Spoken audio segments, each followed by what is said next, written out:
The Sumerian language carried a kind of precision we rarely allow ourselves anymore.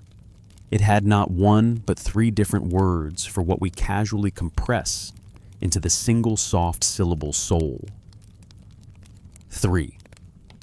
As if the Sumerians were insisting quietly, stubbornly, that the inner life is not a single thing, that it has compartments, layers, mechanisms. One term, Z, meant breath, not a metaphor for breath itself, the animating wind that moves through a chest, the life force that makes the difference between a living person and a still body. Another bar pointed toward essence, the what it isness of a thing, the core nature that makes a being itself and not another. And then there was Giddim, the shade, the remainder, the presence that persists after breath is gone. What lingers when the mouth no longer draws air. Modern languages often blur these lines. We say spirit, soul, self, and we hope context will do the rest. But the Sumerians did not hope. They separated. They named. They kept distinctions intact. And it's worth pausing on that because the usual impulse is to treat ancient vocabulary like poetry, beautiful, vague, atmospheric. But Sumerian in moments like this feels less like poetry and more like engineering, not dreamy, deliberate. That same mood technical procedural appears again when you move from vocabulary to narrative, from single words to the clay tablets themselves. In 1889, cuneiform tablets excavated from Sippar arrived at the British Museum. Among them was a piece of baked clay catalogued as 1889-0426-236, an object physically modest, yet conceptually unsettling. It would become known as one of the most complete versions of the Atrahasis epic, a creation account that does not read like a hymn or a fable. It reads like a method, not, and then the gods spoke, and it was so. Not in the beginning a mystery, instead which God was selected, how his blood was handled, what it was mixed with, who did the mixing, what steps came first, and what steps followed. You can feel the sequence like numbered lines on a work tablet. Collect, combine, prepare, install. And what is being installed is not described as one simple spark. The text speaks of components. It describes something called the mu, translated as reason intelligence, understanding the internal capacity that makes thought possible. And alongside it, something else, napishtum, the breath soul, the animating principle. Two elements, not one. Two installations, not one. A procedure with stages. If you're listening late at night, maybe with the room quiet and the world outside reducing itself to distant noise, I want to ask something gently, almost as an aside. Leave a comment about where you are as you hear this. What time is it? What corner of the world is holding you while you consider these old questions? It's a small thing, but it creates a faint thread between people who will never meet, all turning the same clay-pressed mysteries over in their hands. Because the claim at the center of these texts is widely known in outline, the Anunnaki created humanity. That idea has become almost a cultural fossil, repeated in documentaries and books and late-night internet spirals. But the more unsettling part is not the claim that we were made. It's the specificity about what was made. Not only bodies clay-shaped into limbs, not only workers, hands to dig canals and dredge waterways, but beings with an internal architecture layered, and separable. A design in which breath is one thing, reason is another, and the post-mortem remainder is yet another. So the question is not simply, were the Anunnaki real? That question can become a trap, pulling the mind toward easy. Camps believe, dismiss, ridicule, defend. The deeper question is stranger, and in a way more difficult to shake. Why did scribes 4,000 years ago use technical language to describe the construction of something we still struggle to define human consciousness? Why, when they could have written poetry, did they write procedures? Why, when they could have offered a single magical moment, did they describe a sequence, a recipe, a manual? And it isn't only atrahasis. The broader Sumerian self-understanding carries the same tone of inheritance, of received knowledge. Southern Mesopotamia, the land between the Tigris and Euphrates, witnessed the emergence of the first cities sometime around 4,500 BCE. Uruk, Eridu, Ur-Nippur, names that feel like echoes in stone and mud. The people called themselves the black-headed people, though history remembers them by the regional name Sumerians. They built monumental architecture. They developed writing. They organized law. They mapped the sky. They shaped a civilization so early and so sophisticated that it still disrupts the tidy story we like to tell ourselves, that culture slowly climbed upward from simplicity into complexity, step by patient step. Because the Sumerians did not claim they invented these things. They claimed they received them. Writing was given. Mathematics was taught. Kingship descended. Civilization arrived as an inheritance, not an invention. That insistence repeats across their texts like a refrain you keep hearing even when you try to ignore it. And repetition matters here.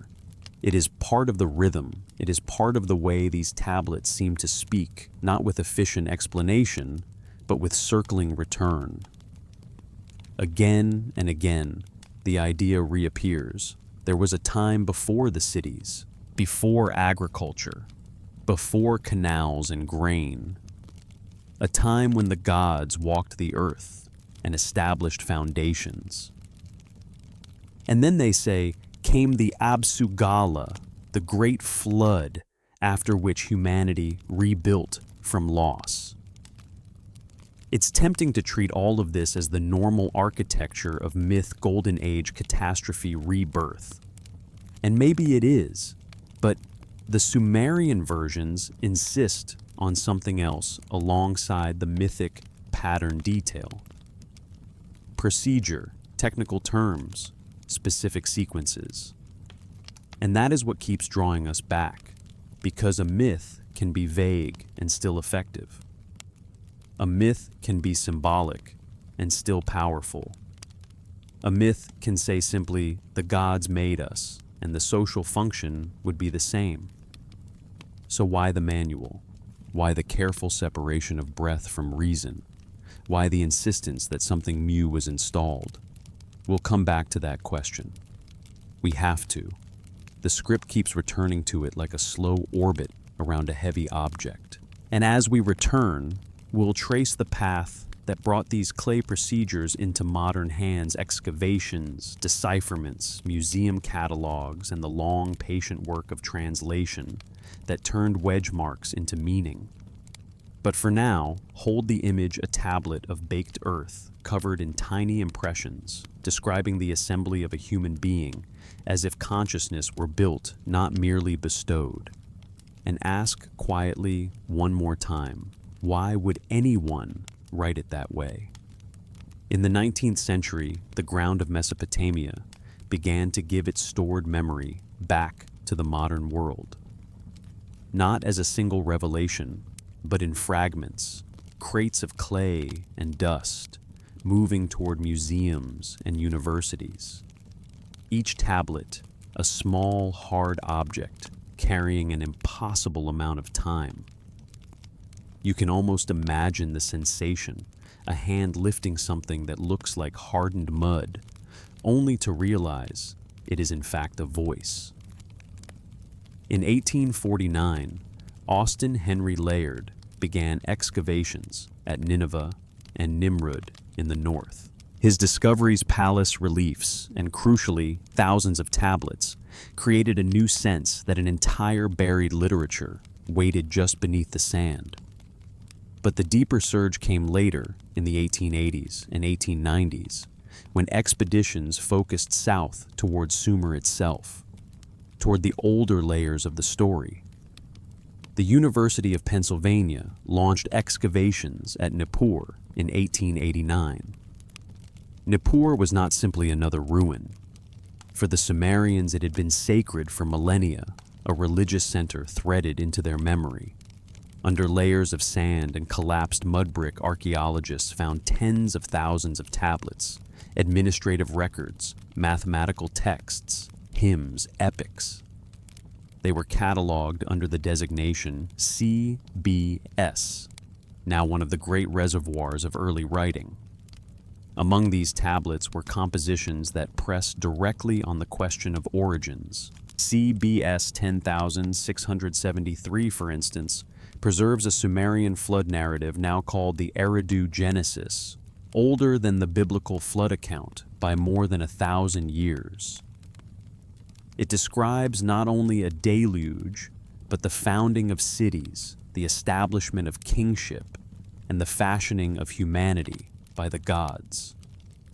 Not as a vague glow of symbolism, but as a sequence, as if chronology itself mattered. And yet, before any of this could matter, the wedge marks had to become words again. Cuneiform decipherment was slow and stubborn. Henry Rawlinson's work on the Behistun inscription in the 1840s, trilingual, carved into a cliff by Darius the Great, gave scholars a key for Akkadian. But Sumerian proved more difficult. It was a language isolate, unrelated to known families, and it had been dead for 2,000 years, even in ancient times. Only through painstaking comparison of Sumerian-Akkadian bilingual texts did grammar and vocabulary begin to emerge. That process matters because it adds another layer of distance. We are not reading these texts directly. We are reading through scholars' reconstructions, through careful guesses corrected by later careful guesses, through the slow accumulation of confidence. The words come to us after passing through many hands. By the early 20th century, scholars like Samuel Noah Kramer and Thorkild Jacobson and others were translating Sumerian literary compositions with increasing clarity.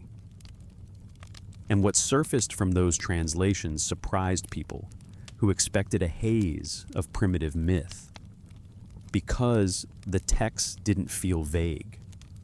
They felt specific. Names, places, steps, lists. And there is a particular kind of weight in that kind of writing. A name implies someone thought the name mattered. A step implies order matters. A list implies completeness matters. You can feel the author trying not to lose anything, as if losing a detail would be losing the point. And when you encounter that specificity, you feel a subtle shift in the room. It changes the texture of myth. It makes you wonder what the scribes thought they were doing. It makes you wonder how they heard these narratives when they were recited in scribal schools, copied line by students whose entire education depended on accuracy. A myth can be told loosely. A manual cannot. Often the tablets carry an oddly bureaucratic tone. The history of the gods is recorded with the same impulse toward precision that we see in grain accounts and temple inventories. That similarity matters because it hints at how the scribes themselves approached these narratives not as playful invention, but as something that could be recorded, taught, corrected, and maintained. The mainstream scholarly interpretation remains the standard one. These are myths, narratives that explain, justify, and organize. The gods personify forces. Creation stories encode social order. Flood stories dramatize catastrophe and renewal. Kingship descending from heaven legitimizes kingship on earth. This framework explains much, and it should not be dismissed. But even inside that framework, certain features keep catching like burrs you can't brush away. There is the procedural precision unnecessary if the goal is only symbolic meaning. There is the technical terminology mu na pishtum, z-bar gidim terms that divide inner life into components, rather than treating it as one in a distinct spirit. There is the repeated insistence that civilization was inherited rather than invented, writing given mathematics taught institutions received. And it isn't said once. It is said, and then said again in another form, and then said again later, as if repetition were part of the preservation. And there is again and again the world before the flood. Multiple Sumerian cities, Eridu, Uruk, Ur, Lagash, Nippur, carry foundation traditions that place their beginnings deeper than archaeology can directly confirm. The narratives claim establishment by the gods in a remote past, maintained through catastrophe restored afterward. The point isn't that we must accept them literally. The point is that they return consistently to the same structure: inheritance, loss, restoration. The Sumerian king list intensifies that structure. Known from multiple copies, including the famous Weld-Blundell prism, it divides Mesopotamian history into two eras before the flood and after. The kings who rule before the deluge are assigned reigns of thousands, tens of thousands of years. After the flood, reign lengths drop toward human scale. Scholars understandably dismiss the antediluvian numbers. The durations are impossible. But the list itself is written like a ledger. Names, cities, exact lengths. It does not present those early rulers as gods. It presents them as kings whose authority is from heaven. It treats its own claims as chronology. And it repeats a phrase that feels almost like a hinge kingship descended from heaven to Eridu first. Political order, in this view, is not a human invention. It arrives. It descends. It is received. So the pattern returns and returns and returns. The Sumerians portray themselves as inheritors. Civilization is restoration, not origin. Knowledge is teaching, not discovery. Authority is descent, not invention. And that brings us back again to the question that won't settle. If these were purely invented myths designed to glorify a culture and justify power, why depict the culture as recipients rather than creators? Why attribute brilliance outward? Why preserve creation accounts that read less like poetry and more like procedure? We keep asking it because the tablets keep asking it. The clay insists on the loop. As we move forward into the creation narratives themselves, into the divine labor crisis, the assembly, the selection, the mixture hold this thought close. Even if we call these stories myth, they are myths that behave like manuals. And manuals are written because someone wants the steps remembered. Before the first human breath, the Atrahasis story begins with something almost mundane labor, not spiritual mystery, not cosmic poetry, work. The gods, the text says, were doing the work of keeping the world running. And even here, the narrative divides reality into classes and assignments, as if it is documenting an economy. There are the great gods, the Anunnaki, and there are the younger gods, often called the Igigi, tasked with the heavy burden digging the rivers, maintaining irrigation, dredging watercourses, carrying the load day and night.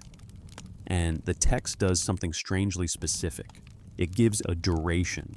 It says the labor lasted 40 years. 40 years of digging and hauling and maintaining the channels that keep land alive.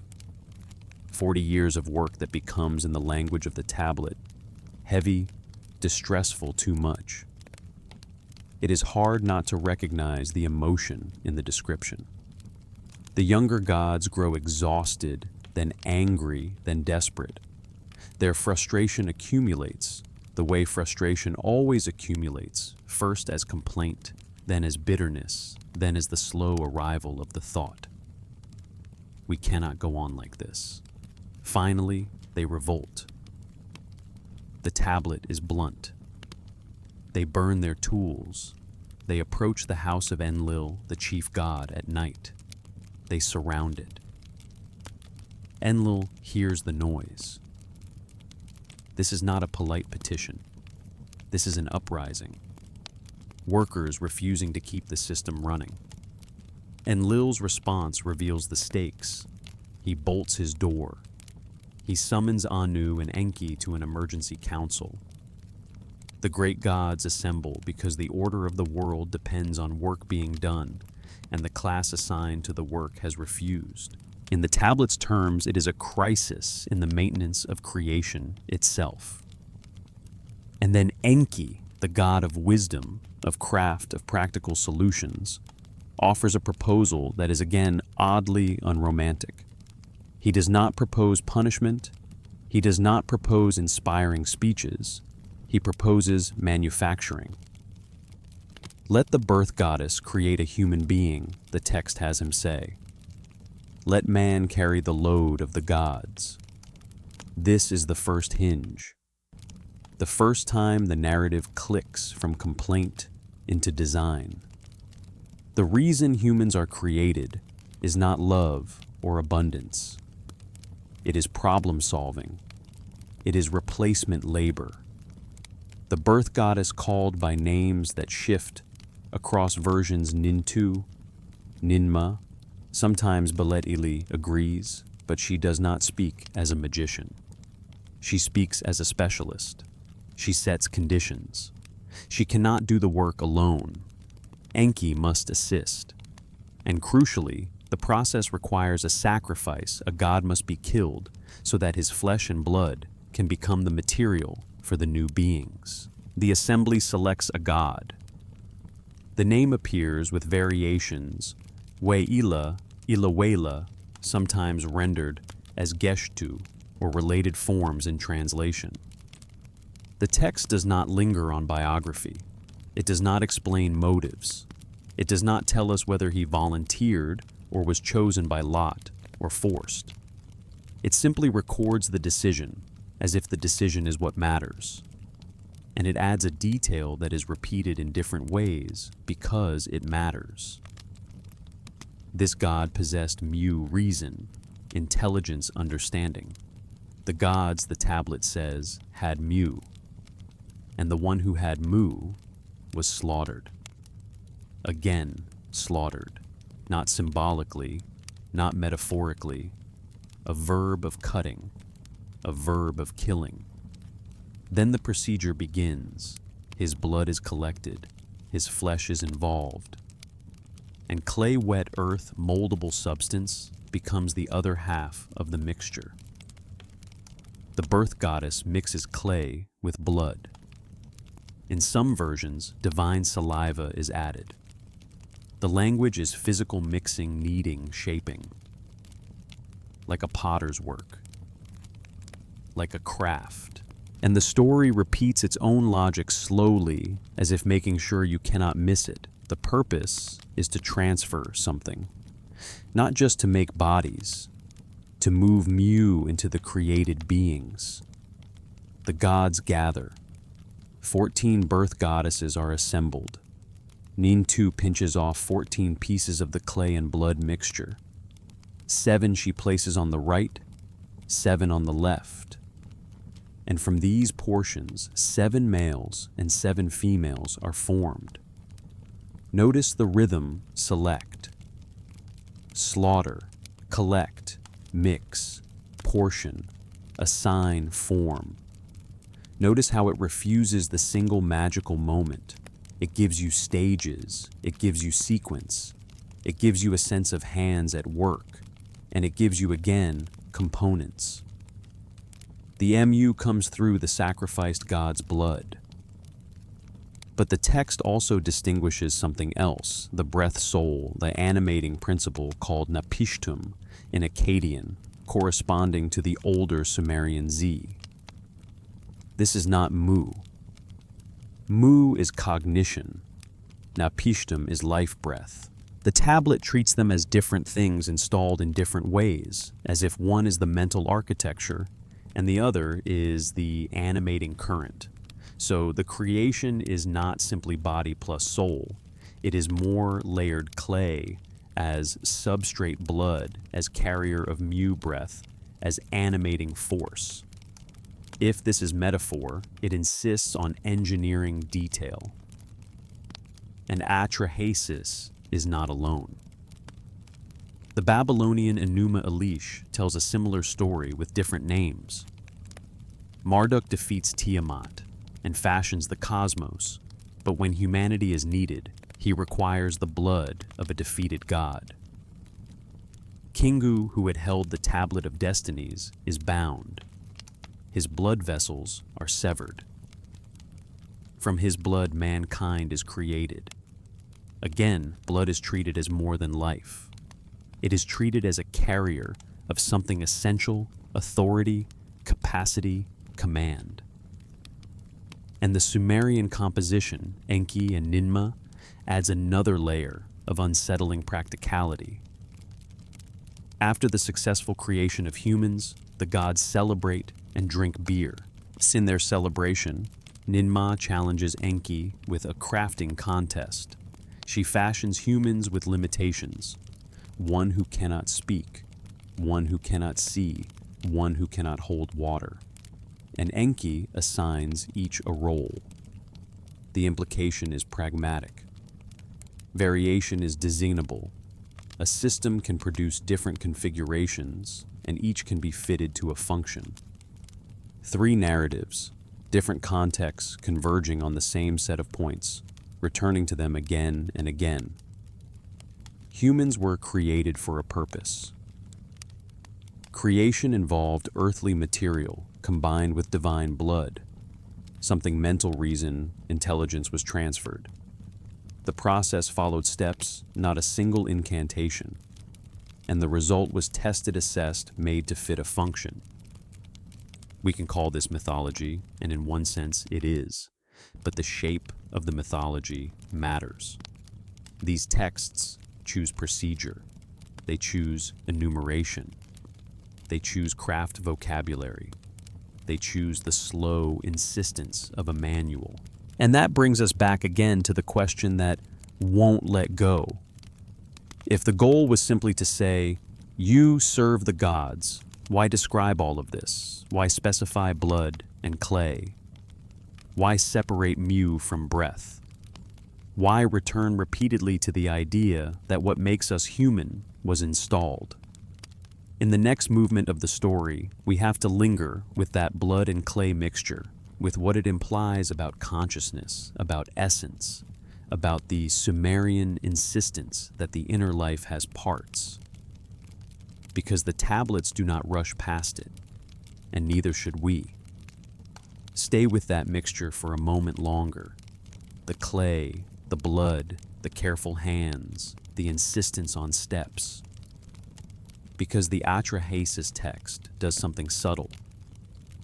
It doesn't just describe ingredients. It assigns functions to those ingredients. It implies each piece has a job. Clay holds shape. Blood carries something that matters. Breath awakens the inert. And when you read it slowly, the way a tablet almost demands to be read, line by line with patience, you begin to feel that the narrative is less concerned with spectacle than with mechanics. Not look what the gods can do, more like this is how it was done. The emphasis on divine blood is the first hinge in that mechanism. Blood in these texts is not merely an emblem of life. It is treated as a carrier, a vehicle, a medium that transports something more specific than vitality. Atrahasis doesn't just say the god was killed and humans were made from his blood. It repeats the phrasing that he had mu reason, intelligence, understanding. It emphasizes that the sacrifice being possessed the mental capacity required, and that this capacity is the point of the sacrifice. In other words, the god's blood isn't important because blood is red and dramatic. It is important because blood is the container of mu. It is how mu moves. And then the text tells you, almost in the way a technical document might confirm success, that humans, once created, possess understanding. They can learn, they can follow instructions, they can carry out tasks that require planning and memory and coordination. So the story draws a straight line from the sacrificed god's mu to human capacity. This isn't presented as vague inspiration. It's presented as transfer. But the story also insists quietly, repeatedly, that mu is not the whole of what makes a human. There is a second component installed beside it, napishtim, in Akkadian corresponding to the Sumerian Z, the breath soul, the animating principle. This distinction matters, and the text treats it as if it matters for a reason. Mu is mental capacity, what we might call intelligence, perception, understanding. Napishtim is the life breath, the thing that makes matter move, that turns shaped clay into a living body. The tablet does not merge them. It does not collapse them. It sets them beside each other like two components installed in sequence. And you can ask again from a different angle, if these narratives were purely symbolic, why preserve this separation? Why not simply say the gods gave life and leave it there? But they don't leave it there. They divide. They specify. They name. They create a model in which consciousness is built from distinct elements. And this is where the earlier Sumerian vocabulary comes back. Because the Sumerians didn't merely have words for soul, they had a system. Zai, breath, vitality, animating wind. Bar, essence, the configuration that makes a being itself. Giddim, the shade that persists after death. Even if Atrahasis doesn't explicitly use all those terms in the same passage, the worldview is consistent. A human is not a single inner thing in a body. A human is an assemblage biological substrate, plus animating breath, plus mental capacity, plus an essential pattern that can persist in altered form. The clay then is not incidental. Clay is specified again and again. Humans are not made from earth in the broad sense. They are made from a specific kind of earth, malleable, shapeable, able to take form and hold it. In practical terms, clay is the craft material of Mesopotamia. It is what you build with. It is what you write on. It is the medium that becomes architecture and record. It makes sense culturally. But the narratives also treat clay as the receiving medium, the substrate into which divine essence can be installed. The tablet describes the mixing as a physical act, blood and flesh combined with clay, sometimes with saliva, kneaded into a paste. Portions are pinched off and distributed to birth goddesses. The language is almost tactile. And then comes the part that feels once again oddly biological rather than magical, time. Some versions of the narrative suggest a gestation period, months. Not instantaneous formation, not a sudden poof of living beings. Instead, preparation, shaping, maturation. The text implies a process that resembles development, a period in which the formed material becomes viable. And when it mentions 10 months close to human gestation, it does so without marvel. It's simply part of the procedure. This too can be read as mythic symbolism. But the myth chooses biological timing rather than purely supernatural timing. It chooses a model in which a form develops. And then when the humans emerge, they are described as functional. They can move, they can speak, they can understand, they can begin work. But there is another detail that is easy to skip over if you read quickly. The text says they must be taught. The gods teach them how to perform the labor required, and if you pause, this becomes another strange hinge. Because if the beings are created fully formed by divine power, why require instruction at all? Why not install skill directly? Why not create beings who already know? But the narrative insists something fundamental was installed, breath, reason, but specific knowledge still had to be transmitted. Capacity is not the same as content. Architecture is not the same as training. And once you see this, the creation accounts begin to feel like they are describing a designed system. Build a platform, install core components, then train the platform to execute tasks. A platform can be powerful, but it still needs input. A mind can have capacity, but it still needs learning. So the story makes room for both engineered origins and cultural transmission. And again, the Enuma Elish reinforces the pattern. Humans are created from the blood of Kingu explicitly to relieve the gods of toil. But the labor humans perform is not only physical, it includes the maintenance of temples and offerings, ritual work, requiring memory, procedure, symbolic understanding. The text assumes humans can handle this almost immediately. That assumption implies that something profound was installed from the beginning, because ritual work is not simple. It demands planning, language, and repetition across generations.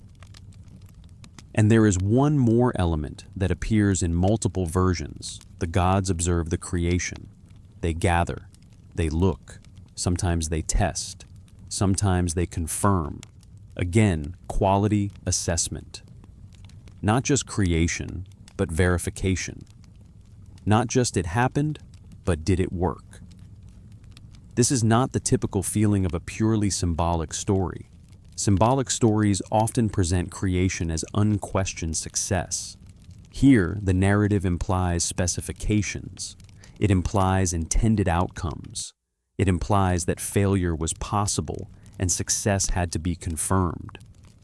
And this returns us once more to the uncomfortable shape of the whole pattern, because across centuries and across compositions, the same motifs persist: divine blood as carrier of essential cognitive capacity, clay as substrate, breath as animating principle, procedure as method, teams of specialists, testing and confirmation, instruction after creation. If this is myth, it is myth that behaves like engineering, and at the center of it is the claim that consciousness has parts, that what we call mind is not a single glow, but a structure assembled. Which brings us back again to the words themselves, to the Sumerian insistence that breath is not essence, essence is not shade, and shade remains after breath departs. Because if they are right, if they even partly preserve something true, then the creation narrative isn't only a story about beginnings, it is also a story about what we are made of and what happens when we come apart. And that means we need to slow down even further and ask, what do these words Z-bar Gedim actually tell us about how the Mesopotamians understood a person, not in our modern categories, not in our quick translations, but in their own framework, a framework where the soul is not one thing, but a system. That's where we go next. The Sumerians did not treat human nature as a simple binary body here, soul there. They treated it like a composite, and their language reveals it with a clarity that translation often smooths away. We begin again with Z. Z, in its plainest sense, is breath. A living person has Z, a corpse does not. But Z is more than oxygen in lungs. It is the animating wind, the vitality that makes a body in motion rather than a body at rest. And Z, in the way it is used across Sumerian texts, also carries connotations of authenticity, truth, proper functioning realness. Something described as Z is not only alive, but genuine, proper, in order. It's as if life, breath, and rightness were bound together in their conceptual world. When creation narratives say the gods gave humans Zai, the meaning is not abstract. They gave the breath of life, the animating principle, the thing that makes the carefully formed body actually live. And here is the important restraint. Zai is not described as personality. It is not described as memory. It is not described as individual identity. It is the current, not the pattern. A fire has flame, but flame is not the shape of the hearth. Z is flame. It is not the blueprint. That brings us to Bar. Bar is essence, what makes a thing what it is. It is the fundamental nature that distinguishes one being from another. When applied to a person, Bar gestures towards something like identity, the essential configuration that makes you you and not someone else. It is closer to the idea of a pattern than a breath, a structure, a signature. In some contexts, Bar appears alongside language of inheritance, as if it is transmitted, carried forward. But it can also be treated as something discussable, apart from biology, implying that it is not only bloodline, not only physical descent. It is essence in a more abstract, structured sense.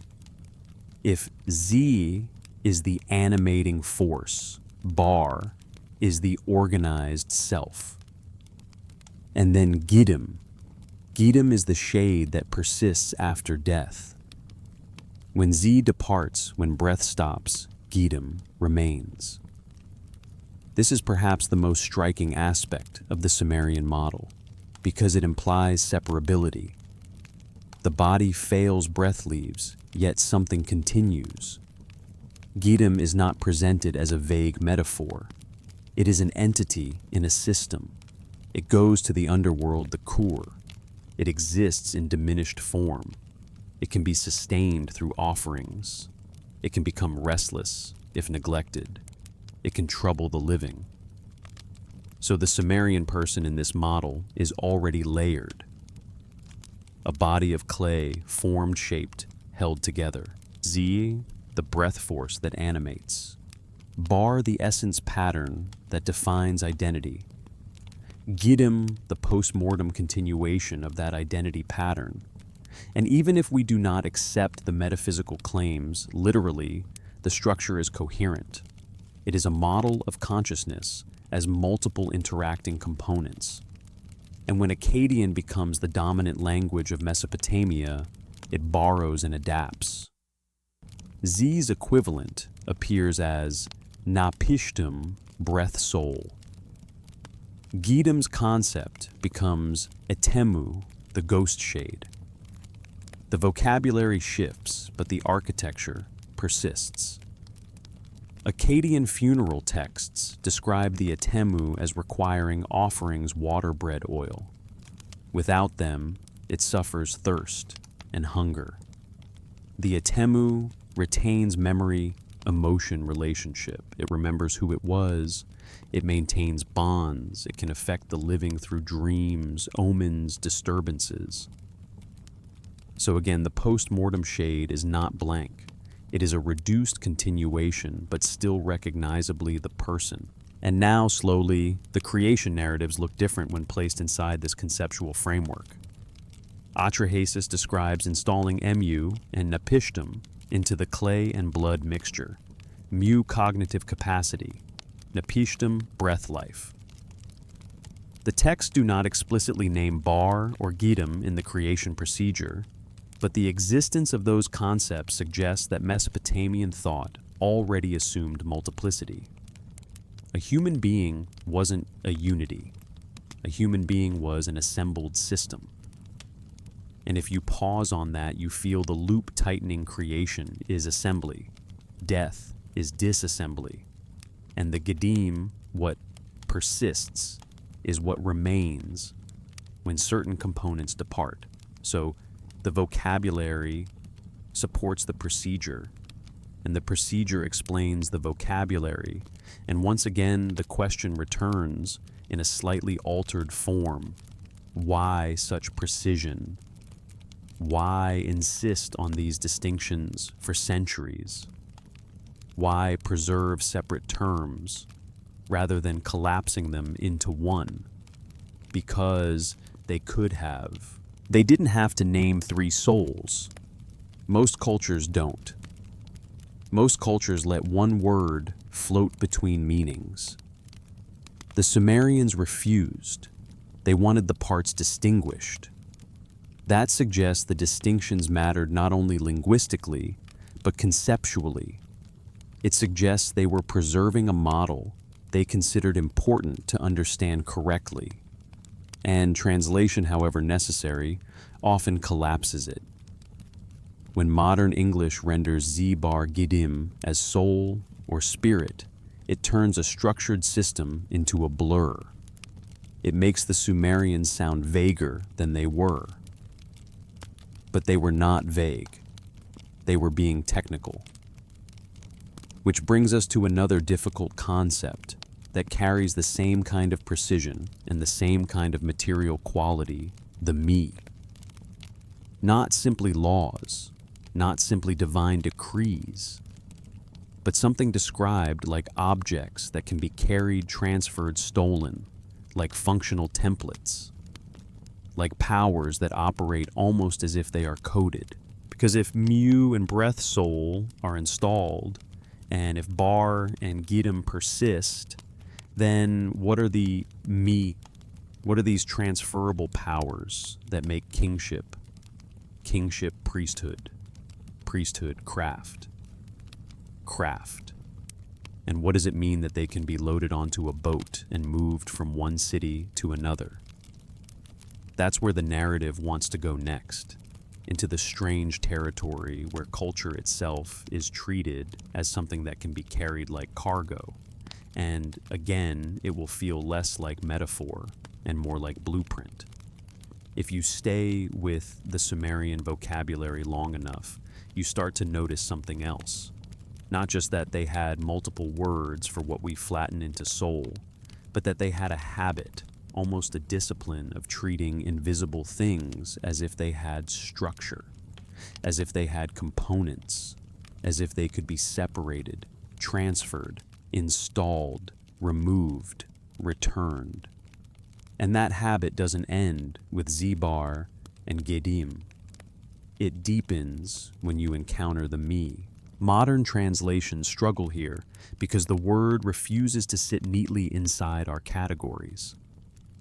Scholars render me as divine powers, ordinances, decrees, cosmic norms, foundations of civilization. And all of those translations touch part of it. But what the texts do with the me is what matters. And what they do is unmistakably physical. The me are not treated like abstract ideas that exist only in minds. They are treated like possessions, like cargo, like things that can be held, handed over, stolen, recovered, lost. And the most famous narrative that makes this clear is the one where Inanna goes to visit Enki. She travels to Eridu to the place associated with the Abzu, to the god of wisdom. She eats with him, drinks with him, and in the intoxication of celebration, Enki gives her the me. He doesn't merely bless her with wisdom, he hands them over. The text enumerates them: kingship, priesthood, truth, descent to the underworld, ascent from the underworld, sexual intercourse, prostitution law, art, music, smithing, building, and dozens more, over 100 in some lists. And Inanna loads them onto her boat. That is the image the me as cargo, not metaphorical virtues carried in the heart, not purely spiritual qualities, but something that can be placed on a vessel and transported along a river from one city to another. Then Enki sobers up. He realizes what he has done. He sends messengers to retrieve the me before Inanna reaches Uruk. But she escapes, and when she arrives in Uruk, she distributes the me.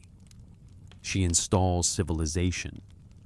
She establishes the cultural order of her city. So the narrative insists these things that shape society can be moved, they can be taken, they can be brought from somewhere else. And this matters because earlier the Sumerians said civilization was given to them, not invented. Here in story form, that claim becomes an image. Civilization is literally cargo. The me are what makes things what they are. The pattern, the function, the capacity.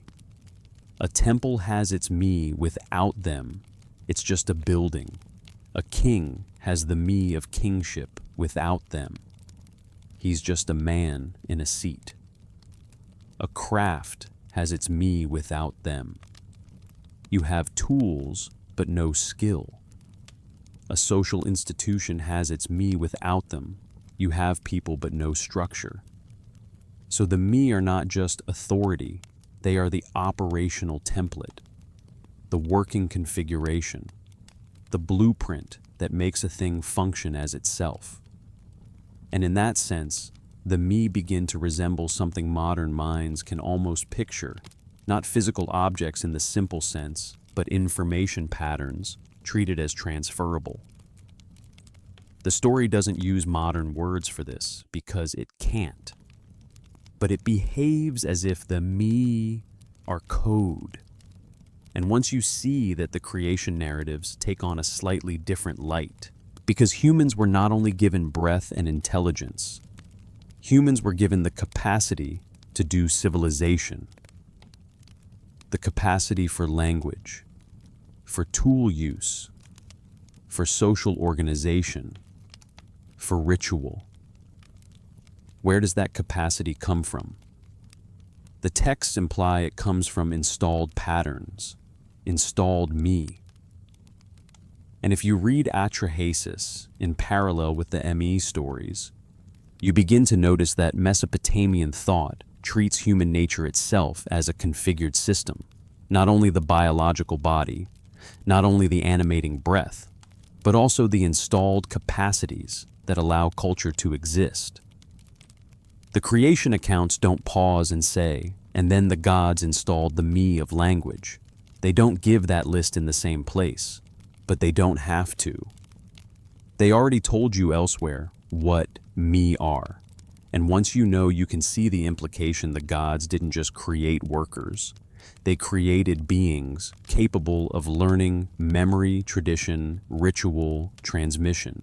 And again, the story loop's capacity is installed, but knowledge is taught. The platform is built, and then the platform is trained. This is why the narrative can show humans rapidly building cities and organizing labor without describing a long evolutionary path. It assumes humans emerge with the foundational me already embedded, already accessible, ready to be activated through teaching and use. And there is another story that makes this clearer again through a physical, sequential stripping and restoration in Inanna's descent. When Inanna descends to the underworld, she passes through 7 gates. At each gate, she must remove something. And the text treats each removed item not just as jewelry, but as a power, as a component of her identity, as a me. By the time she reaches the throne room of the underworld, she is stripped of her powers, naked, diminished, vulnerable. This story is often read as seasonal myth death and return fertility cycle cosmic drama. And it is all of those. But it is also something else, a procedural description of identity as layered components. Remove them one by one, and the being becomes progressively less capable. And this is where the me concept touches the earlier soul vocabulary again. Z animates. Bar defines essence. Gidim persists after death. But the me are like the functional overlays, capabilities, offices, roles, powers. They are the layers that make someone more than simply alive and conscious. They make someone a king, a priest, a goddess of love, a bearer of authority. Strip them away, and you approach a more basic state of being. This is not random symbolism, it is systematic. 7 gates, 7 removals, a sequence. And then when Inanna returns, she ascends through the gates and reclaims her me one by one. Identity reassembled, function restored, power reintegrated. So again, assembly, disassembly, reassembly. Not just for humans, for gods, for identity itself. And now slowly we circle back to an even more difficult claim in the larger narrative. The idea that these elements, breath, intelligence, essence, and possibly me can be installed like components in a structure, installed like patterns in a system, installed the way a statue receives a divine presence through ritual, the way a temple is consecrated to become more than mud brick, the way a king is invested with kingship to become more than a man.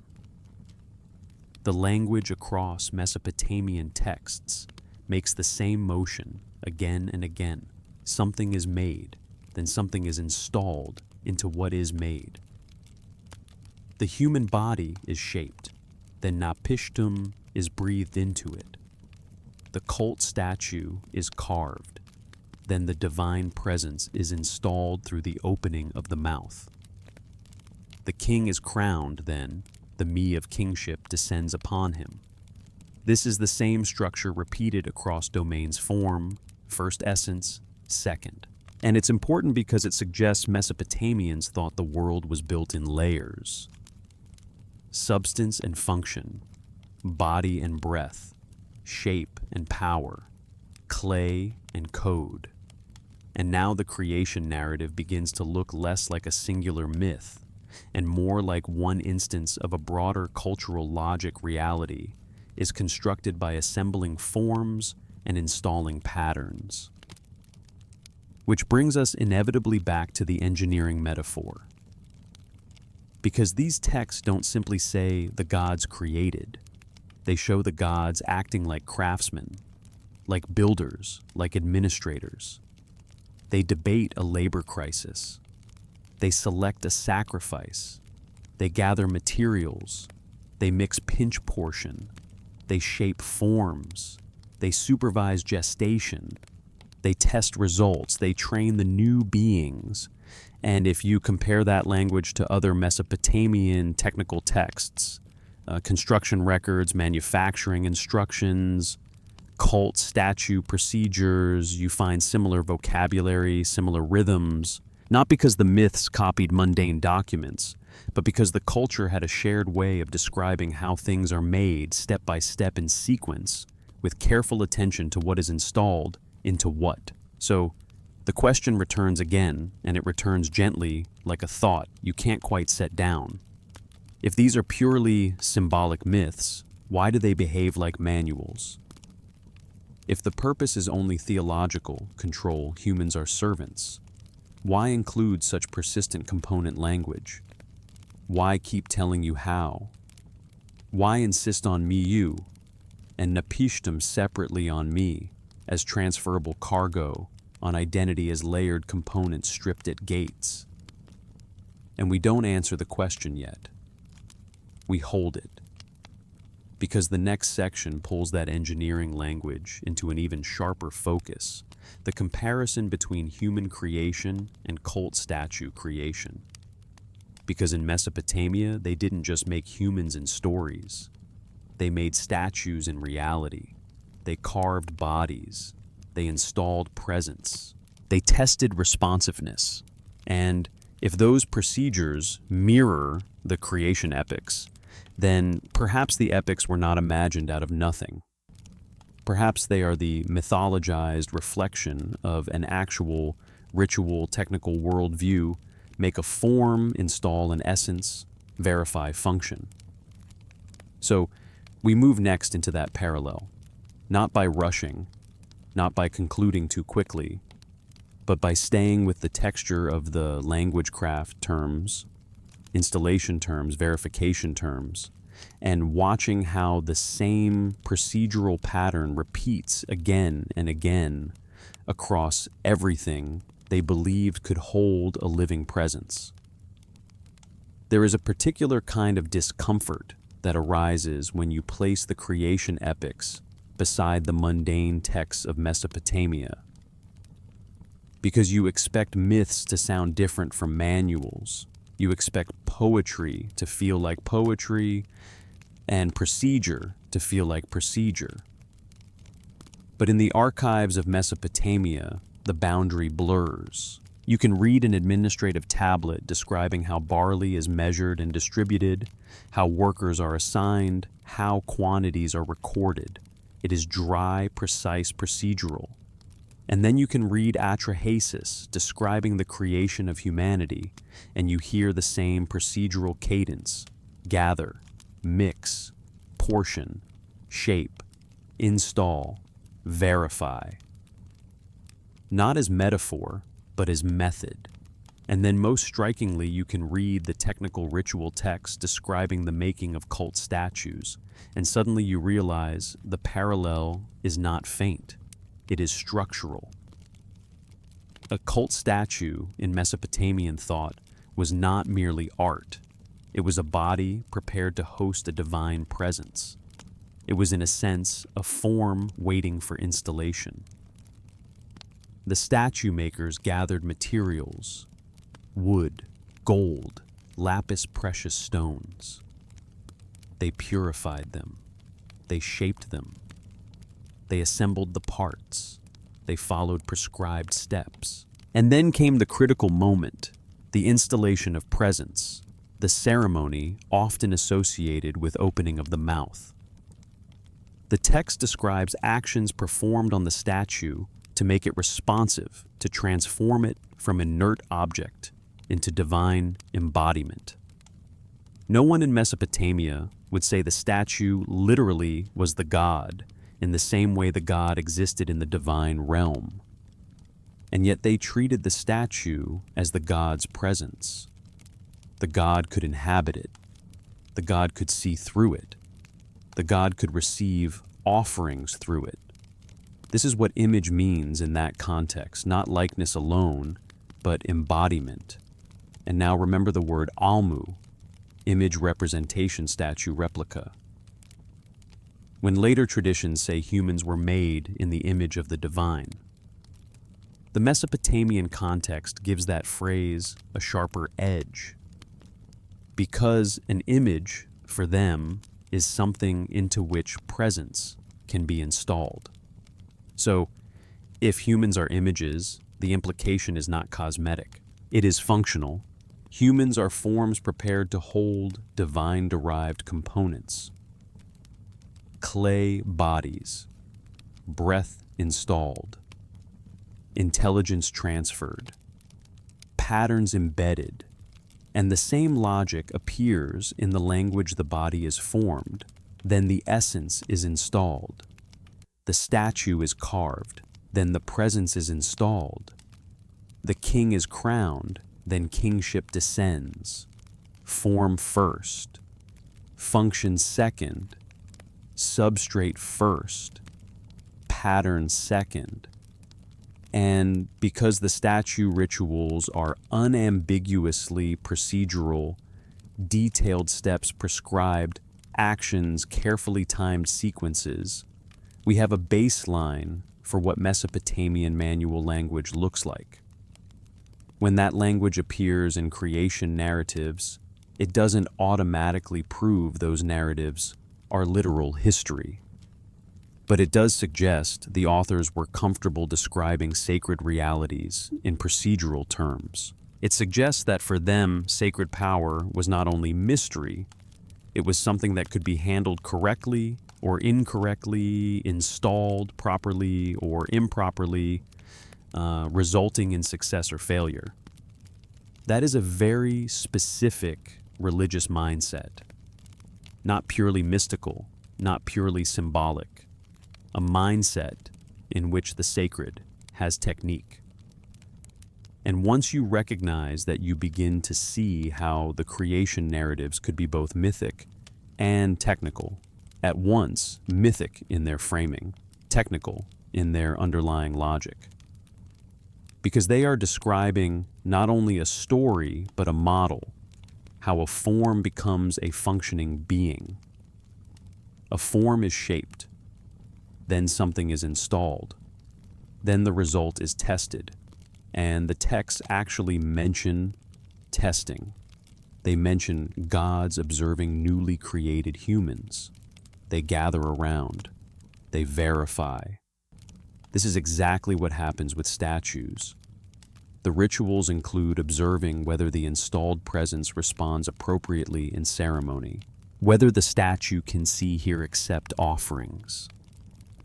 The language of responsiveness is not casual. It's verification. So the parallel tightens humans' body shaped from clay to breath, and intelligence installed to function, tested to work assigned and taught. Statues, body shaped from materials to divine presence, installed to responsiveness, tested to offerings assigned and maintained. The structure is the same, which raises a quiet question that the texts do not answer directly, but that they invite you to sit with. If the Mesopotamians treated statues as bodies prepared for divine presence, and treated humans as bodies prepared for divine-derived components, what does that imply about how they understood consciousness itself? Not as random emergent sparkle, but as something that can be installed, configured, activated. Again, this may be theology rather than technology. But theology in Mesopotamia behaves like technology. It behaves like ritual engineering. And now the engineering metaphor is no longer just a modern comparison. It is already there in the Mesopotamian worldview. The cosmos is built. Temples are built. Statues are built. Humans are built. The gods are administrators, maintaining systems, assigning roles, solving labor crises. Creation is not a spontaneous miracle. It is a managed project.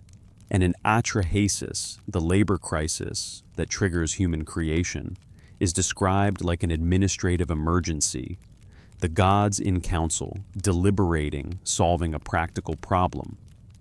This too mirrors real Mesopotamian governance, council's decisions, labor allocation, crisis management.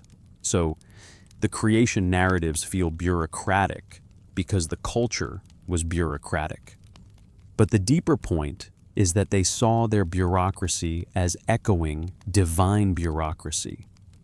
Their administration was an earthly reflection of cosmic administration, which means the procedural precision is not accidental style. It is worldview. It is how reality works in their imagination and their practice. And now with that established, we can return to the most charged phrase in the entire debate: image and likeness. Because in later traditions it becomes abstract theology. In Mesopotamia, it is grounded in something concrete, the statue. An image is a body prepared for presence. If humans are images, humans are bodies prepared for presence. And the creation procedure, blood, clay, breath, intelligence, becomes the installation ritual. So we move next into the image problem with new eyes, not asking simply whether humans look like gods, but asking what it means in a Mesopotamian framework to be an image, to be a form that can hold essence, to be a vessel for transferred patterns, to be a constructed embodiment. Because once you see the statue behind the word image, you can no longer read the creation narratives as simple poetry. You have to read them as a description of how embodiment works, how something becomes a living representation.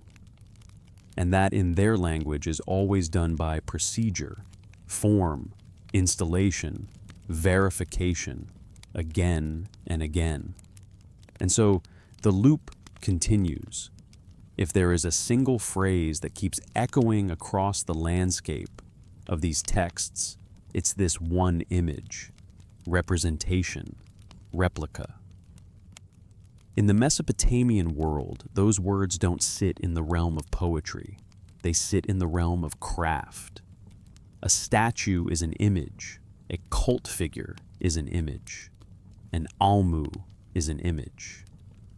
And an image in their logic is not merely a thing that resembles. An image is a thing that can hold. So when the creation narratives circle back again and again to the idea that humans carry something divine, something transferred, something installed, the word image stops being decorative. It becomes technical in the same way blood and clay become technical. Humans are not simply shaped. Humans are shaped as containers, a form designed to receive.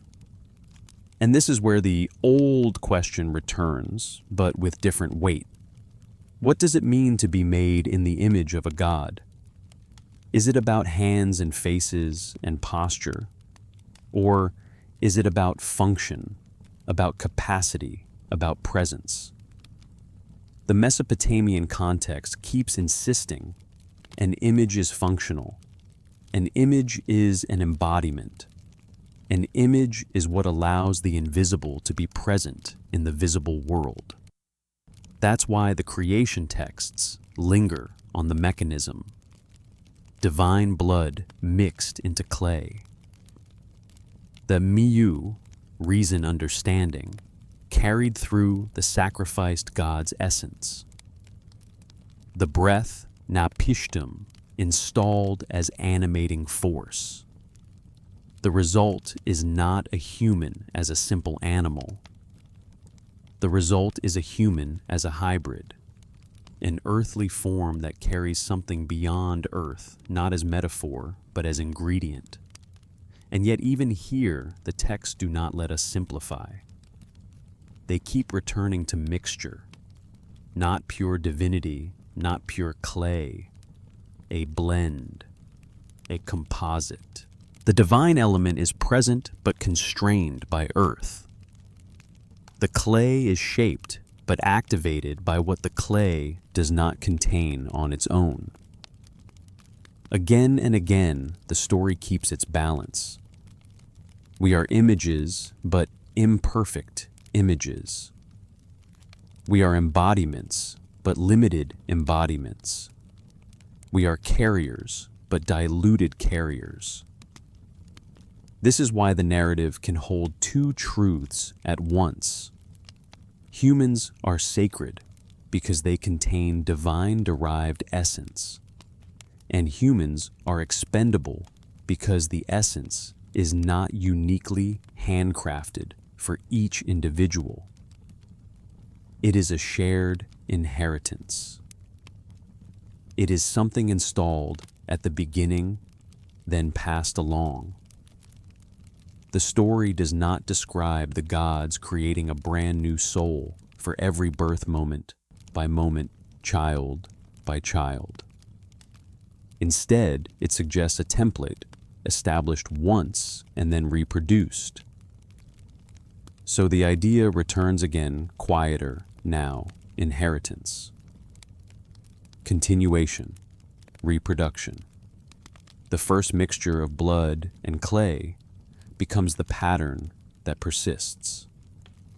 The image reproduces itself.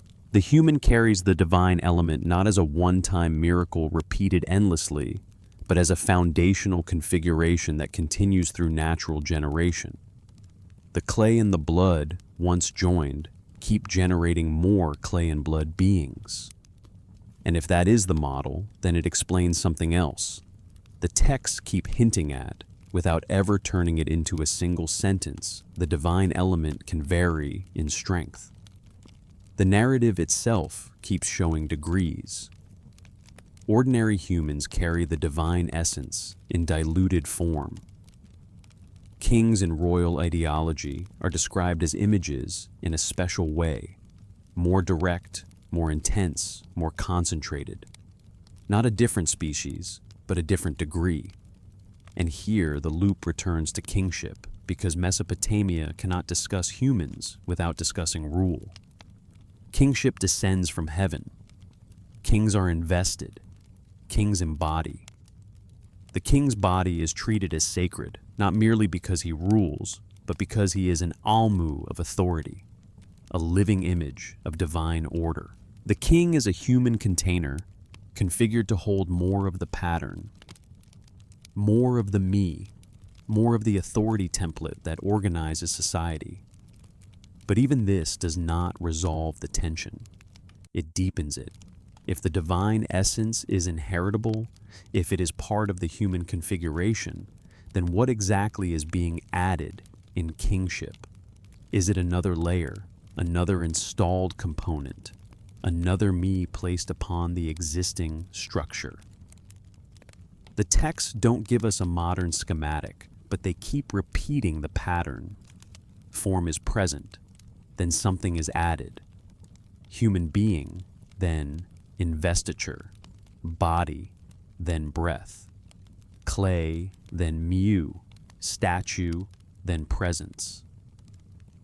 So the image and likeness problem is not simply about origin, it is about architecture. Humans are built as images, built to be capable of receiving patterns, holding essence, embodying function. And if that is true, the creation procedure makes more sense in its own terms. The gods aren't merely sculpting bodies, they are assembling a system. And once you accept that the texts are speaking in systems, another question rises naturally, without needing any new facts at all. What happens when the system fails? Because the Mesopotamian world does not treat death as a vanishing. It treats death as a separation. Breath departs. The body remains. The Giddim persists. Identity continues in diminished form. Again, the language insists on components splitting apart. The installation that once happened in creation can be undone in death. So, the image becomes fractured. The container empties of certain elements. The clay remains, but the animating force does not. The pattern persists, but not in full capacity. The image that once embodied now becomes a shade. And this brings us back once more to that original Sumerian precision, not one soul but three. Not one self, but layered aspects with different fates. Z ends. Bar persists as identity pattern. Giddim continues as shade. And above these, the me, powers, capacities, offices, can be stripped away gate by gate, layer by layer, until the being is reduced to vulnerable substrate. So when later traditions say image, and we imagine a mirror reflection, Mesopotamia is imagining something else, a constructed vessel, configured with layers capable of holding installed essence and subject at death to systematic disassembly. And now, if you feel the circle tightening, that's because the texts are tightening it. Creation is assembly. Life is functioning. Kingship is investiture. Death is disassembly. The same structural logic repeated across different domains. The same insistence. What matters is not only that something exists, but how it is put together. Which sets the stage for the next document that refuses to let us rest, the King List. Because the King List is not a myth told like a myth. It is a ledger told like a ledger, and it begins with numbers so impossible that scholarship flinches, and yet the scribes keep writing them down as if the impossibility itself is part of the message. So we move slowly into that list. Not to accept it too quickly and not to dismiss it too quickly, but to listen to the way it speaks. Kingship descended from heaven.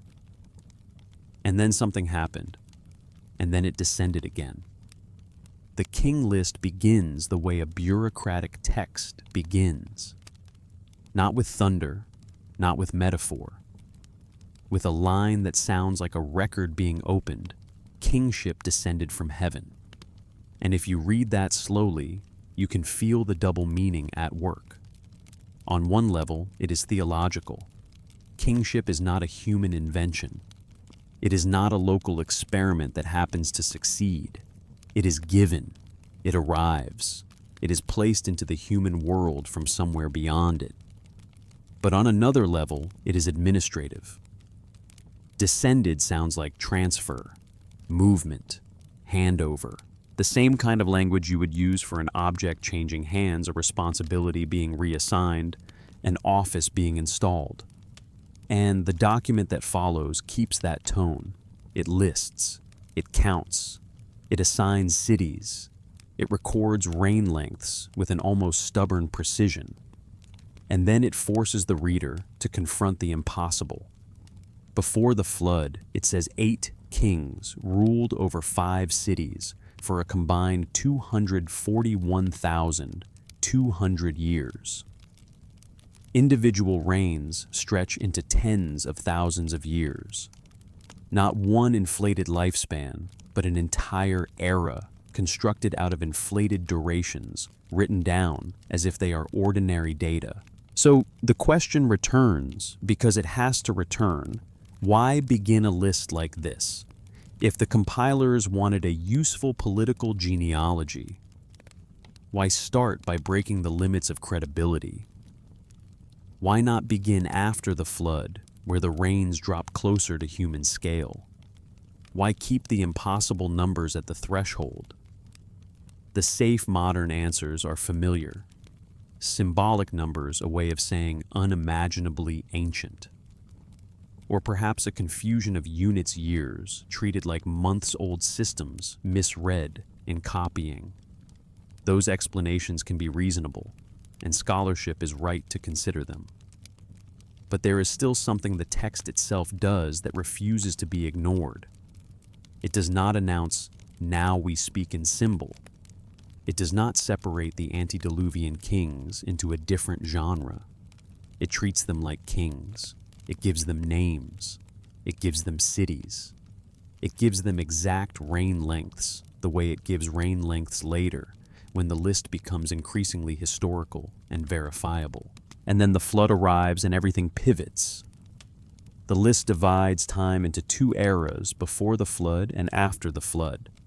And then the refrain returns almost as if the scribe wants you to hear it twice: kingship descended from heaven.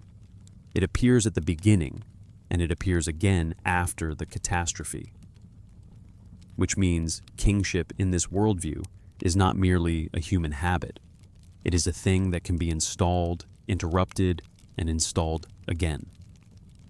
The cities anchor the claim. Eridu first, then the other centers, the list names. The text does not place these kings in a vague nowhere. It locates them in places later Mesopotamians knew and could claim as part of their inheritance. Even when archaeology cannot confirm every foundation story, the rhetorical intent is clear. This happened in cities, not in clouds. And notice how closely this aligns with the creation narratives. Humanity is made. Civilization is established. Kingship is granted. Knowledge is taught. Then catastrophe. Then restoration. The pattern repeats in different texts in different forms, but the rhythm is the same. Not linear progress from primitive to advanced, but inheritance loss rebuilding. So the reign lengths remain the sharpest point. Scholars dismiss them because they must. Yet the list itself seems to whisper a reason for them without spelling it out. The beings before the flood were not the same as the beings after. The text does not simply label them gods, it calls them kings. That is important. It presents them as rulers of cities, exercising authority that descended from heaven. And yet it gives them reigns that imply a different condition of being, a world in which mortal does not mean what it means now. Then after the flood, the tone stays the same, but the world changes. Reigns shorten, durations move toward human scale. The list reads more like the kind of chronology later scribes could use to establish legitimacy, dynasty by dynasty, city by city. The document becomes more comfortable for us, not because it changes style, but because the numbers begin to resemble a world we recognize. So again, the question returns in another form: what happened at the boundary? In these texts, the flood is not merely a destructive event. It is a transformation in the human condition. It marks the end of the era in which kings could reign for tens of thousands of years. It marks a shift from direct proximity to divine establishment toward a more ordinary human administration of inherited institutions. And here the king list touches the creation accounts again, circling back the way Mesopotamian literature always circles back. If humans were created to carry the load of the gods, then an early phase of that system might include direct supervision, rulers closer to the source, representatives with authority that does not look fully human, at least not in lifespan, then catastrophe, break, withdrawal, and afterward kingship descends again. The institution remains, but the operators change. Now it is human hands that hold what once came from heaven. Now the reigns shorten. Now the distance from the source widens. The Upkalu tradition follows the same rhythm. Before the flood, sages teach the arts of civilization. After the flood, knowledge must be recovered, restored, rebuilt. Again and again, the story is not that humans invent everything from scratch. The story is that humans receive, lose, and attempt to restore. Whether we interpret this as myth written like history, or history remembered through myth, the king list reveals how the scribes understood their own world, structured by gifts, organized by installed offices, scarred by catastrophe. And it leaves us with a lingering uncertainty that the text itself seems to cultivate. Are the impossible numbers merely symbolic, or are they the only way an ancient mind could record what it believed about an era that no longer fit ordinary human measures? As we move forward, that same question will reappear in another form. Because this structure, layers given, layers removed systems, assembled systems disassembled, does not only shape lists of kings, it shapes underworld journeys. It shapes the language of the soul. It shapes the seven gates where identity is stripped away piece by piece until what remains is not power, not office, not ornament, but the bare core that can die. The Ledger of Kings is about authority. The descent of a goddess is about essence. But the logic is the same. What can be granted can be taken, and what can be assembled can be undone. There is a reason the Mesopotamian imagination keeps returning to a journey downward, not because it enjoys darkness for its own sake, but because descent is how you describe separation. Descent is how you describe layers being left behind. Inanna decides to go to the great below the core, the land where no one returns. She does not drift into it like a dream. She prepares. She adorns herself. She puts on 7 me, 7 powers, 7 attributes that are not merely jewelry, not merely symbols, but parts of what she is. The text names them because it wants you to feel their weight as things that can be taken. And then she reaches the first gate. The gatekeeper does not ask for an apology. He does not ask for a prayer. He asks for a removal. 1 me must come off. 1 layer must be surrendered. She complies. And then another gate. And then another. 7 times the same rhythm approach demand removal. The story repeats itself with a calm insistence that feels almost instructional. Not a wild myth. A sequence. By the time Inanna reaches the throne room of the underworld, she is stripped. Nakedness here is not erotic. It is reduction. The goddess who began with powers becomes only flesh. And in that condition, she can be killed. Ereshkigal kills her, and Inanna's corpse is hung on a hook. If you pause here, the point becomes hard to miss. The story is not simply about death. It is about how death works in their model. What must be removed for death to become possible? What must be stripped away before the core can fail? Because in this world, death is not a single switch. It is disassembly. The creation narratives described assembly clay, blood breath, intelligence, installed in sequence. The descent narrative describes disassembly powers removed one by one until the system collapses. The 7 gates are not random obstacles. They are steps, stages, a map. The number 7 often signals completion, the full set, the total system.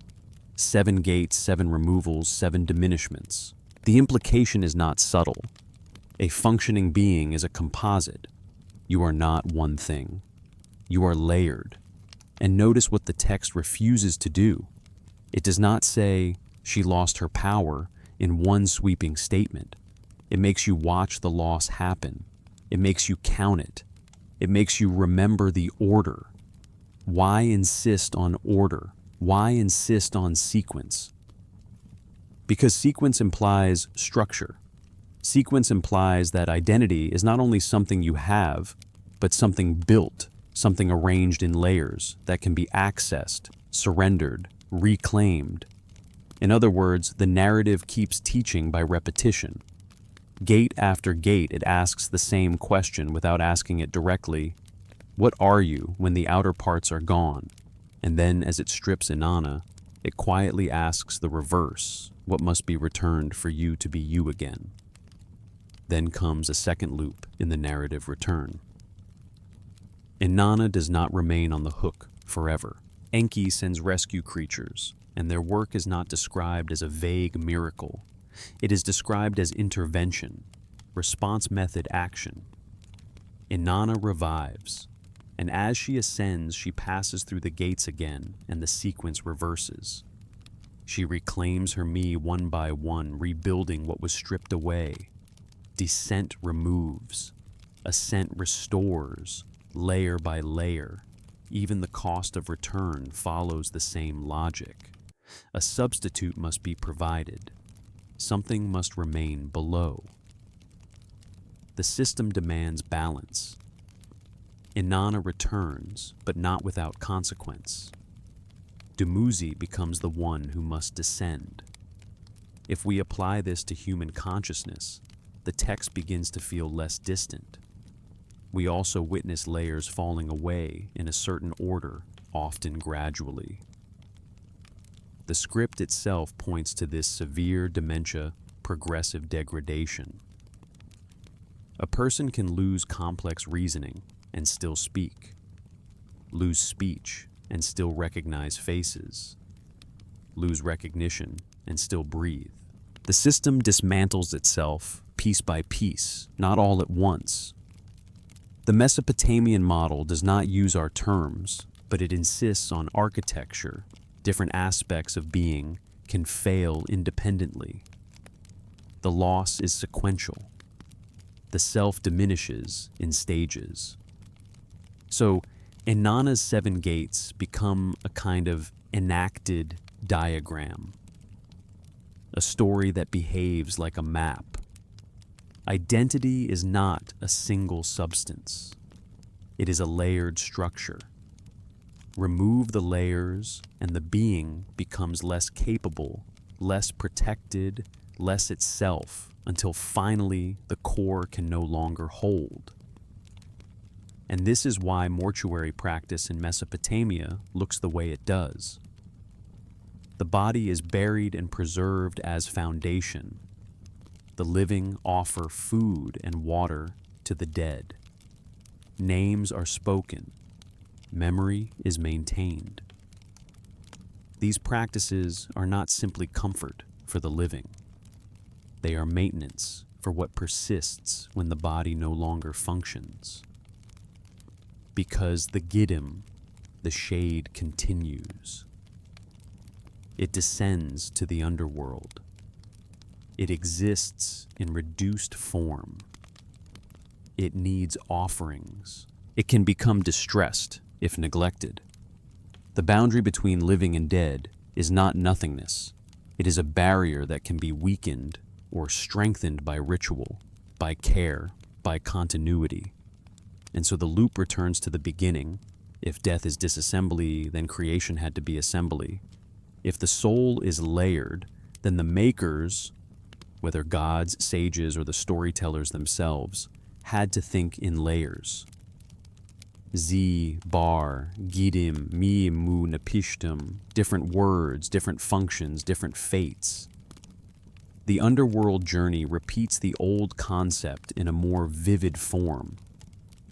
It shows step by step what it means to lose what makes you whole. And it suggests quietly that reassembly is possible. If the procedure is known, if intervention arrives in time, if the foundation remains. Which leads naturally into the next question. The text will not stop asking, when the Giddim leaves the body, what exactly remains? What does the shade carry with it into the core? Memory, identity, awareness.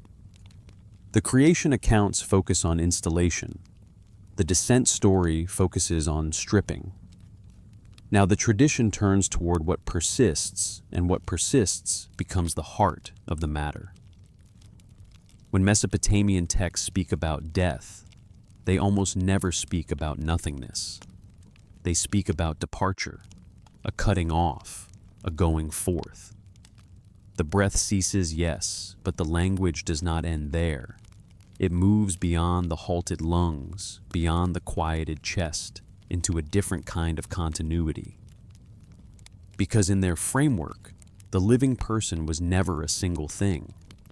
The living person was always a composite, body breath understanding essence, and whatever else those terms were pointing toward. And so, death is not a vanishing, it is a separation. First, the body remains. It is still shaped like the person. The face is still the face. The hands are still the hands. The structure is intact, like a vessel still standing after the flame inside has gone out. But it is no longer alive because the animating principle has departed. Zi napishtum, the breath soul. Whatever name the text uses in a given tradition has stopped its work. And yet the person is not simply gone. Something persists, something moves, something descends. The Sumerian word gidim and the later Akkadian etemu are usually rendered as ghost or shade, but those translations can feel too theatrical in modern ears. They drag in Western images of transparent figures drifting through hallways, and that is not quite what the Mesopotamian texts are doing. They are describing the post-mortem continuation of the person as an entity with needs. The shade is not an abstract idea. It has hunger. It has thirst. It can suffer. It can be sustained. It can become distressed. It retains identity, memory, relationship. It knows who it was. It remembers who belongs to it. It is diminished, yes, but it is not erased. And the underworld it enters, the core, is not a realm of flames and punishment. It is a realm of dust, darkness, and reduced existence. A continuation, but a thinner one. A persistence, but stripped of the full vitality of life. The dead eat dust, the texts say. They dwell in shadow. They exist. This is crucial. Existence continues, but the system has changed.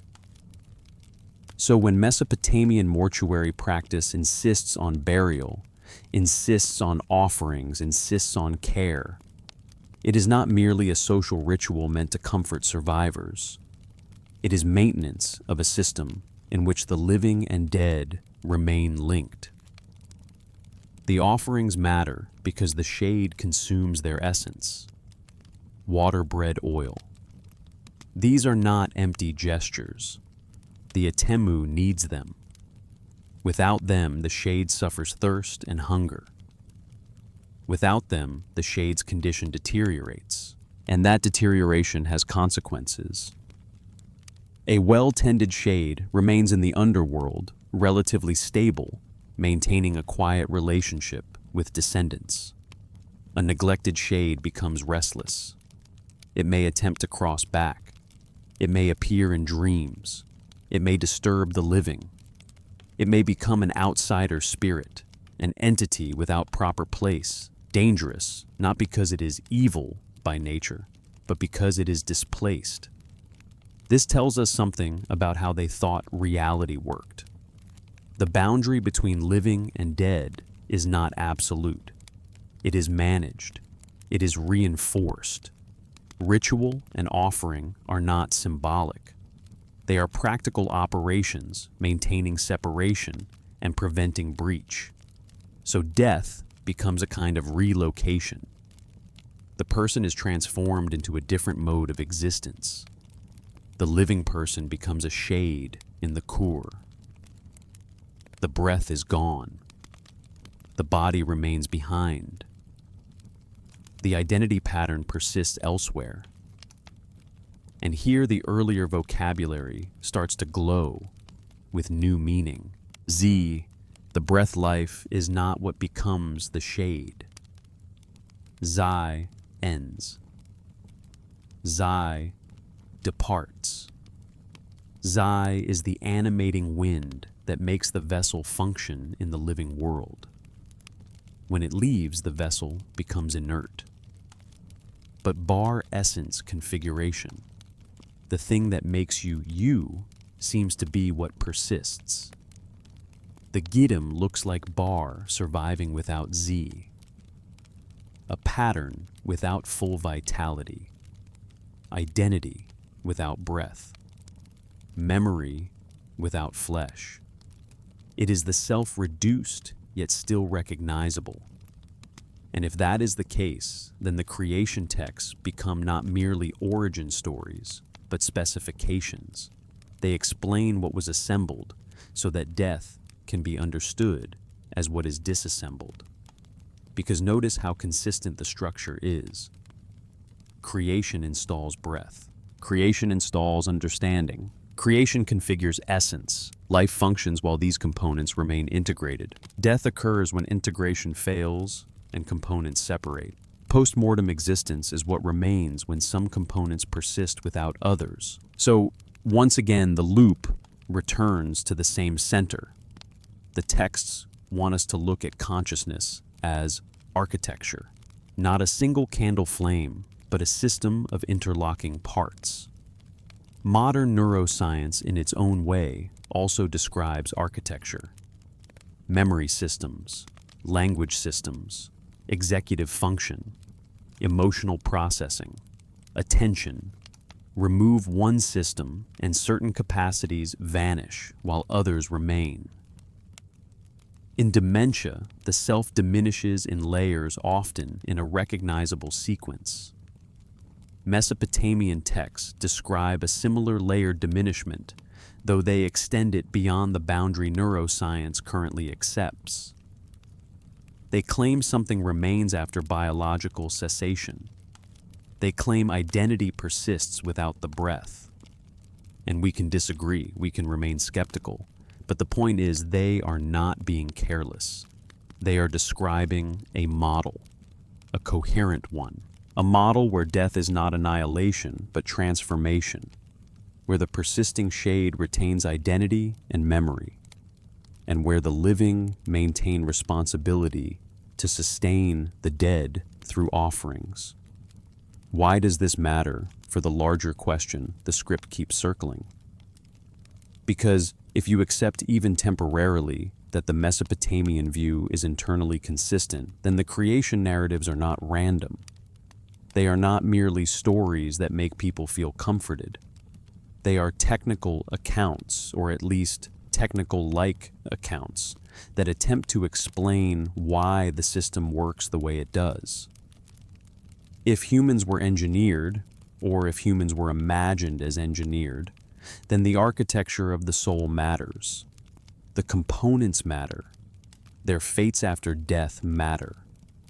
And the ritual practices designed around those fates are not merely religious performance, but system maintenance. This also explains why these texts were copied and copied again, not because they were entertaining myths, but because they were origin knowledge, knowledge the shade itself might need. Because in this worldview, the dead do not become blank. They remain aware, they remember, they know. A giddim that carries memory into the core carries with it potentially understanding of what it is, where it came from, what it was made to do, why it existed. The creation accounts, blood clay, installation, become part of that identity, part of what the person knows about itself even after death. And this knowledge might matter not only in life, but in the underworld, where diminished existence is still existence. So the question returns one more time, in a slightly colder tone. What happens if the shade is denied its continuity? What happens if it is forgotten? What happens if offerings stop? If the boundary weakens? If the dead become restless? The Mesopotamian answer is not moralistic. It is practical. The system destabilizes. The boundary fails. The living suffer. The dead suffer. So the living must remember, which is why the script itself must keep returning, must keep repeating, must keep circling. Because the act of repetition mirrors the act of offering. Memory maintained, questions sustained, not answered quickly, not allowed to die. And now, as we move toward the final arc of the script, the attention shifts again to the skeptics, not to ridicule them, not to dismiss them, but to look carefully at why modern scholarship so often flattens these models into mere metaphor. Because the question remains, if this is myth, why does it behave like a manual? Why does it insist on component sequences and system logic? Why does it preserve technical precision where most myth prefers symbol? That is where we go next. Modern scholarship stands at the edge of these clay texts with a kind of disciplined caution. It sees gods in council and says myth. It sees divine blood mixed with clay and says symbolic. It sees beings ruling tens of thousands of years and says impossible. It sees underworld journeys with gatekeepers and says literature. And much of that caution is justified. We should not casually translate ancient supernatural claims into modern fact. We should not treat poetic narrative as laboratory report. We should not leap from metaphor into certainty. Skepticism is healthy. Restraint is necessary. But there is another kind of caution that can become a blindness. Because the Mesopotamian texts do something that many mythologies do not do with the same persistence they specify. They list. They sequence. They break consciousness into components and treat those components as distinct. They describe creation as procedure. They treat kingship like an installed office. They divide time into eras with catastrophic boundaries. They write origin like administration. And so the question returns again and again, refusing to be settled if the purpose of these stories was merely to justify power. Why this level of technical detail? Why not simply say the gods made us so obey?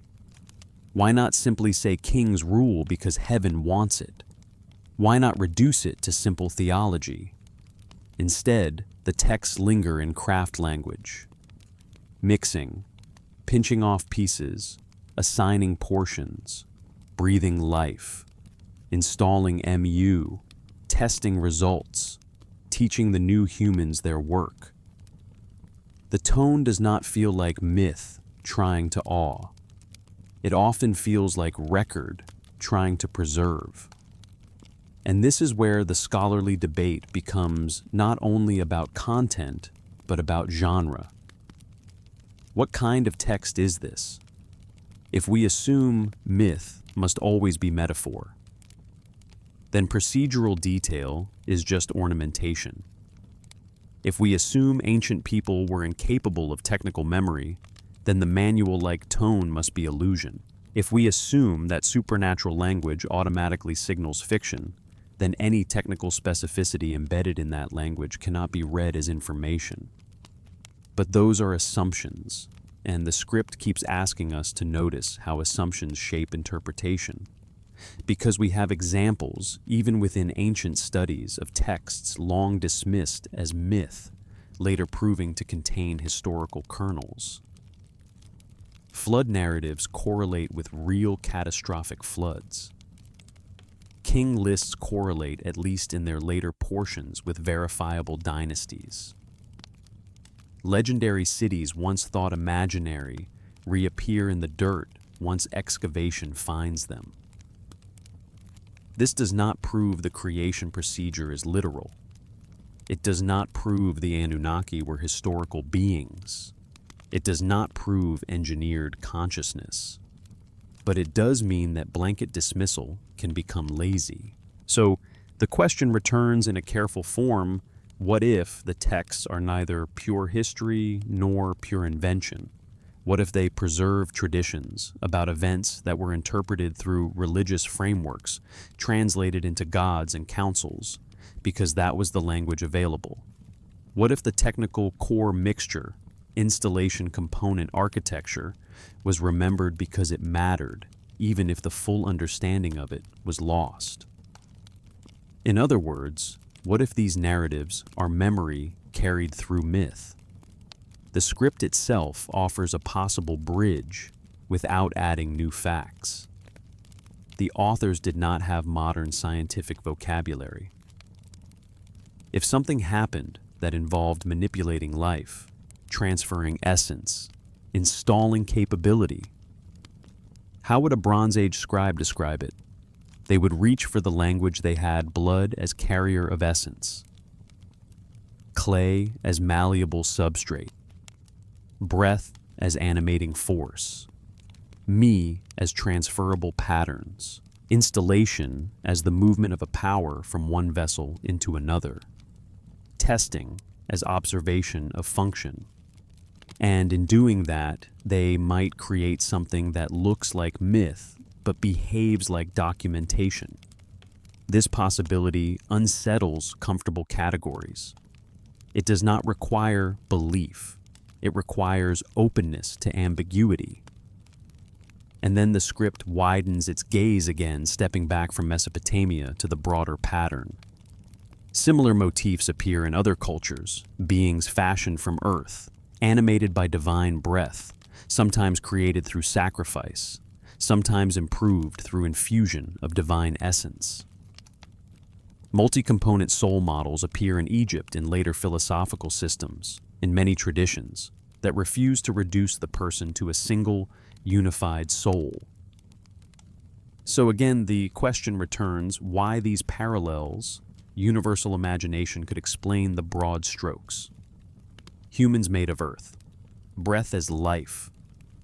Those are intuitive, but the more specific motifs: divine blood as carrier of intelligent sacrifice, as necessary for consciousness, procedural detail-layered architecture, begin to feel less like inevitability and more like inheritance. Inheritance could be cultural diffusion. Inheritance could be shared ancient frameworks. Inheritance could be a common source. The script does not force a conclusion. It refuses to. It holds the possibilities in tension and returns to the center again. We are dealing with texts that insist on design. Because whether or not the procedure was literal, the Mesopotamian worldview insists that human consciousness is not accidental. It is structured. It is assembled. It is layered. It can be disassembled. It can persist in partial form. It can be understood as components. And here at the end, the script returns to the clay tablet catalog, number 188904262236, not to claim certainty, but to feel its presence. A physical object, unimpressive in itself, carrying words that survived 4 millennia. Words that describe an origin not as a simple miracle, but as a recipe. And the question remains, because the script must leave it alive: were they writing mythology, or were they writing memory? Were they preserving poetic speculation, or were they preserving an account of something they believed had actually happened? And perhaps the most unsettling version of the question is this: why does it still resonate? Why do these ancient descriptions, blood as carrier, installed components, layered consciousness, still feel strangely relevant to a modern world that speaks in genetics and neural networks? We do not have to accept the Anunnaki to recognize the deeper theme: consciousness is mysterious, and the ancients refused to treat it as simple. They built vocabulary to separate aspects of the self. They built stories that function like maps. They preserved procedures as if procedures mattered. And so the script ends the way it began, not with an answer, but with a quiet return to the core. Z breath, life force, animating wind, bar essence, the pattern that makes a thing itself. Giddim, the shade that persists when breath departs. Not one soul, but 3. Not one explanation, but layered possibilities. And as you drift towards sleep, the script does not ask you to decide quickly. It asks you to carry the question gently into that space between waking and dreaming, where certainty loosens and curiosity can breathe. Because the tablets will still be there tomorrow. The words will still be there, patient as clay. And the mystery they raise about who we are, where consciousness came from, and why ancient scribes spoke about it, like engineers, will remain waiting not for belief, but for attention.